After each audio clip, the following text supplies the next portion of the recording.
Alam niyo ba to kung anong prutas? Itong kulay green. Ito ay grapefruit. Ito naman hindi ko alam pangalan kasi walang nakalagay kung ano yung name niya. Nung pumunta kami sa supermarket, nakita ko to.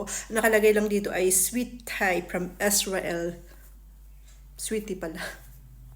Pero open natin. Hindi siya orange, hindi rin naman siya grapefruit, hindi rin naman siya suha. Ano siya? Pero parang parang citrus fruit din naman siya. Pero yung balat niya parang suha, medyo makapal. Kasi ito yung balat nitong grapefruit ay manipis.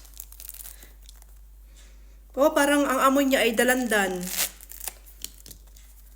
Parang suha nga na maliit. Ang suha kasi malaki.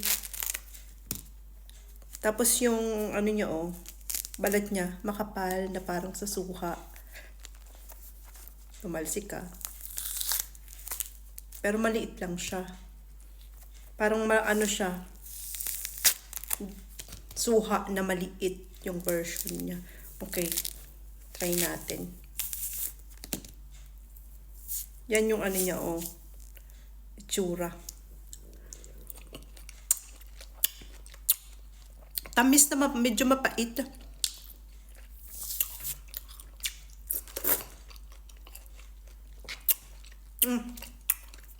Dasang orange.